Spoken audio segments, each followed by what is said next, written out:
Assalamualaikum warahmatullahi wabarakatuh. Apa kabar anak-anak sekalian? Pada kesempatan kali ini, Bapak akan menyampaikan materi terkait dengan mitigasi bencana.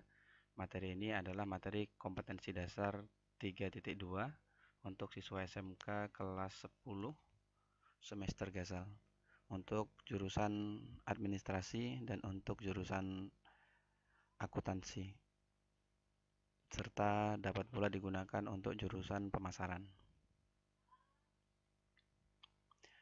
Baiklah, sebelum kita belajar lebih lanjut, kita harus mengetahui terlebih dahulu apa itu mitigasi bencana. Di sini terdapat dua kata, yang pertama adalah mitigasi dan yang kedua adalah bencana. Mitigasi bencana adalah serangkaian upaya untuk mengurangi risiko bencana, baik melalui pembangunan fisik maupun penyadaran dan peningkatan kemampuan menghadapi ancaman bencana. Jadi dapat dikategorikan mitigasi ini merupakan langkah agar supaya ketika terjadi bencana, orang, bangunan, dan harta benda itu dapat diselamatkan semaksimal mungkin sehingga mengurangi risiko korban jiwa ataupun korban harta yang dialami oleh manusia tersebut. Jadi di sini mitigasi sangat diperlukan untuk mengurangi risiko bahaya dari sebuah bencana. Kemudian apa itu sih bencana? Kalau tadi kita sudah membahas tentang mitigasi, sekarang kita akan membahas tentang bencana.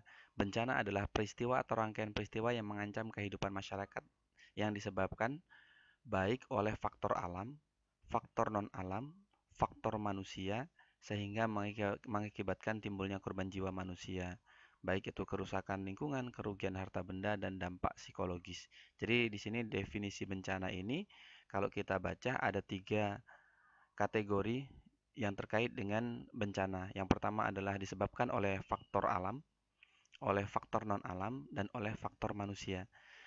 Dari ketiganya nanti kita akan membahasnya.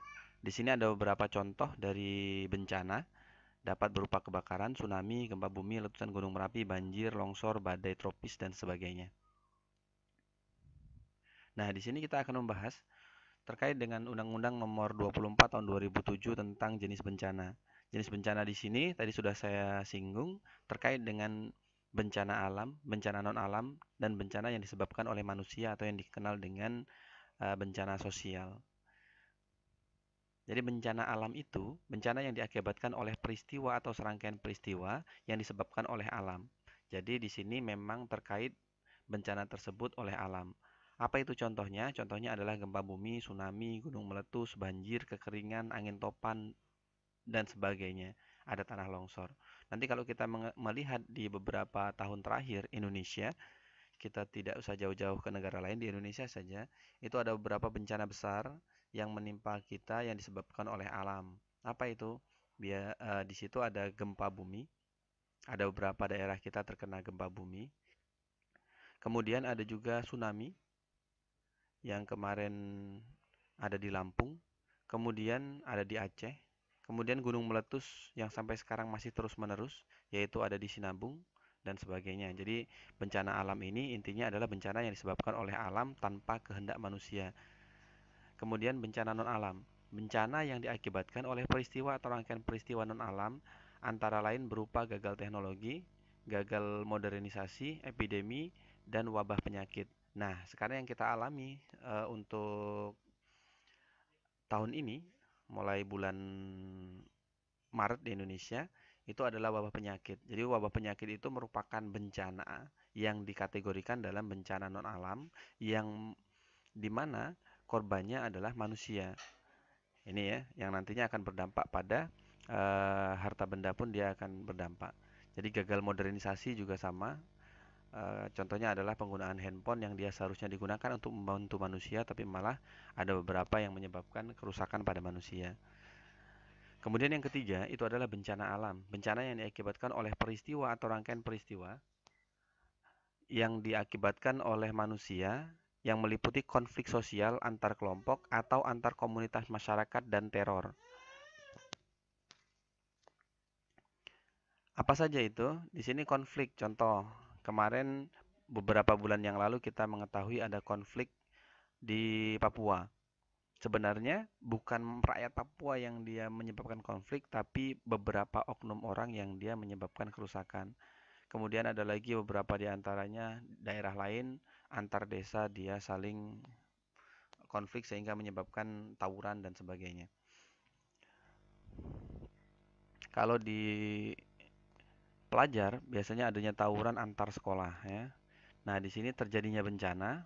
Kita lihat di sini ada ancaman bencana pastinya. Contohnya kalau kita berada di bawah ancaman bencana atau di dataran rendah, ancaman bencana yang paling utama adalah banjir. Kalau kita berada di lereng gunung, ancaman kita adalah tanah longsor dan sebagainya. Kemudian di sini ada kerentanan. Tadi sudah dikatakan ada ancaman, pasti ada kerentanan. Jadi kalau di sebuah tempat dia rendah, maka ketika dia hujan sedikit saja dia sudah banjir. Itulah kerentanannya. Keduanya ini saling keterkaitan, di mana nantinya kedua ini disebut dengan resiko bencana.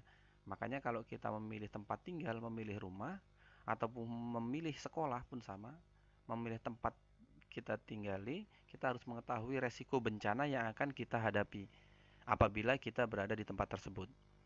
Nah, di sini ada pemicunya. Apa sih pemicunya? Pemicunya tadi sudah rendah, tempatnya sering hujan. Nah, jadi menyebabkan banjir.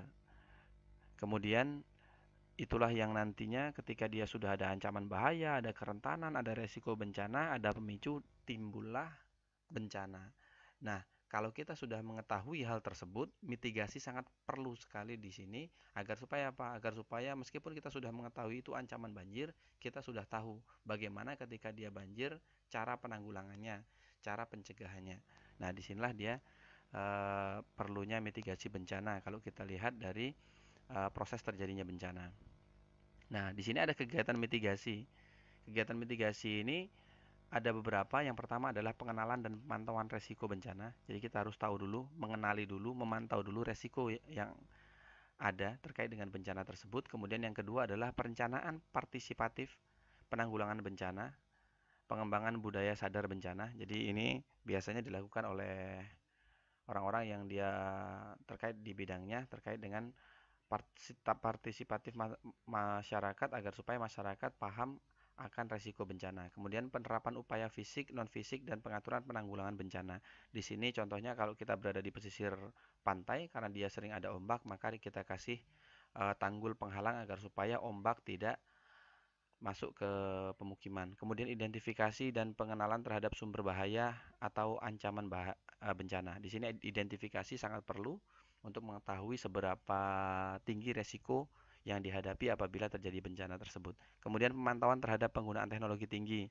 Contoh, beberapa daerah di Indonesia itu sangat riskan terhadap bencana gempa bumi ataupun tsunami. Maka di situ akan dipasang beberapa alat, contohnya adalah seismograf untuk mengetahui gempa bumi dan untuk mengetahui adanya tsunami. Makanya ketika dia terjadi gempa bumi akan ada info apakah dia dapat menyebabkan tsunami atau tidak. Kemudian pengawasan terhadap pelaksanaan tata ruang dan pengolahan lingkungan hidup. Nah, di sini pengawasan pengelolaan lingkungan hidup ini sangat penting agar apa? Agar supaya dia tetap terjaga kelestarian.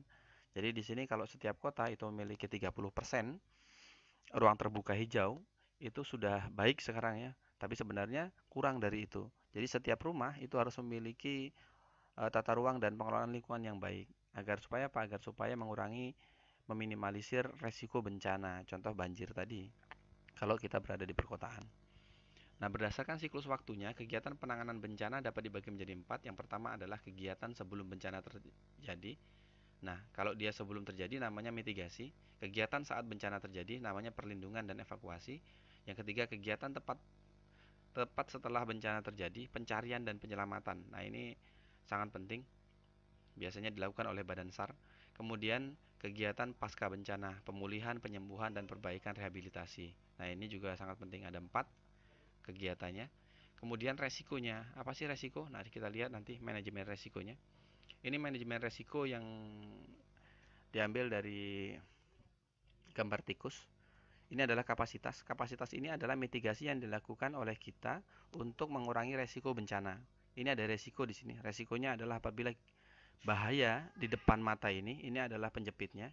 Kalau dia di sini ada kerentanan, ini rentan sekali ketika dia makan di sini dapat menyebabkan terjepit, terkena bahaya ketika kita makan, maka untuk mengurangi, kalau seandainya kita memang tahu bahaya ini akan terjadi, kita harus menggunakan kapasitas ini. Ini apa ini? Ini mitigasi, minimal meminimalisir korban apabila kita terjepit. Tetap apa yang terjadi? Kepala kita terlindung oleh helm. Nah, disinilah dia pentingnya manajemen resiko. Resiko sama dengan bahaya dikali kerentanan per kapasitas. Nah, inilah dia manajemen resiko harus kita ketahui ya dari si tikus kecil. Nah, kemudian bahaya. Bahaya adalah keadaan atau fenomena alam yang dapat berpotensi menyebabkan korban jiwa atau kerusakan benda atau lingkungan. Itu bahaya. Di sini jenis-jenis bahaya ada geologi terkait dengan bumi, hidrometeorologi, kemudian teknologi, lingkungan, sosial, biologi. Di sini sangat terkait dengan bahaya. Semua ini ada kerentanan terhadap bahaya. Kemudian dampak bencana gempa bumi. Di sini ada dampak-dampaknya. Ini pernah terjadi tahun 2006 kalau tidak salah ya. Ini korban gempa bumi Jawa Tengah, DIY, yang dia menelan cukup banyak korban. Kemudian sebaran gunung berapi di Indonesia. Lihat sebaran gunung berapi Indonesia yang warna merah ini. Ini dia sangat banyak sekali sebarannya gunung berapi. Dan ini kebanyakan Indonesia merupakan negara dengan gunung berapi yang cukup banyak. Kemudian ini kawahnya, bunker. Saya pernah jalan ke daerah Mbah Marijan di sana, almarhum. Ada bunker yang dia digunakan untuk eh, menangani korban waktu terjadinya letusan gunung berapi. Nah, ini contohnya ada bunker ini. Kemudian ini peta kerentanan gerakan tanah.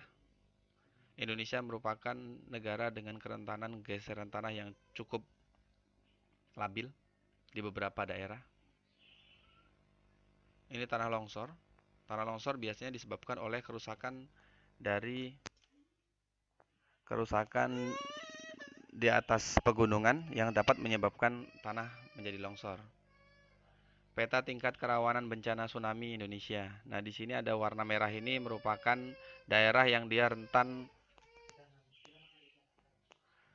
tsunami. Kemudian ini tsunami. Begitu dahsyatnya tsunami tersebut menyebabkan kapal berada di atas. Ini peta perkiraan daerah rawan banjir, banyak sekali. Ini banjirnya. Banjir ini menyebabkan kerusakan pada harta benda. Ini banjir bandang. Banjir bandang, tingkatan untuk banjir dan banjir bandang lebih tinggi banjir bandang karena banjir bandang biasanya membawa material-material yang berasal dari dataran yang lebih tinggi. Ini selain banjir, ironis sekali, di samping banjir ada kekeringan. Ini kekeringan di Jawa tahun 2003, sangat kering sekali. Ini perbaikan saluran di Cirebon untuk mengurangi kekeringan. Ini topan, badai. Nah, ini kalau yang biologi, epidemi penyakit tanaman, hewan, SARS, flu burung. Nah, dan yang tahun ini kita mengalami pandemi virus corona. Ini bahaya teknologi, kecelakaan pesawat, semburan lumpur Lapindo di Sidoarjo, akibat radiasi nuklir, lihat tangannya, menjadi rusak karena adanya gas radioaktif. Ini kebakaran hutan, terjadi di daerah Pulau Sumatera dan Kalimantan. Ini teror, bom Bali 1, bom Bali 2, Sarinah dan sebagainya. Itu merupakan teror yang dilakukan oleh sekelompok orang. Kemudian konflik, ini biasanya terjadi pada warga akibat adanya cekcok mulut.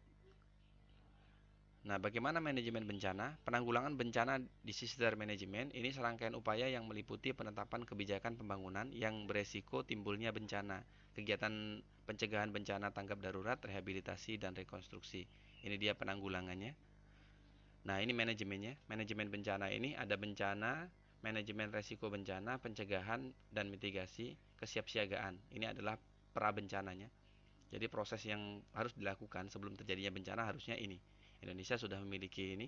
Kemudian manajemen kedaruratan, ini saat bencana. Ketika bencana terjadi, Itulah dia yang harus disiapkan, manajemen kedaruratan. Kemudian pasca bencana itu dilakukan manajemen pemulihan.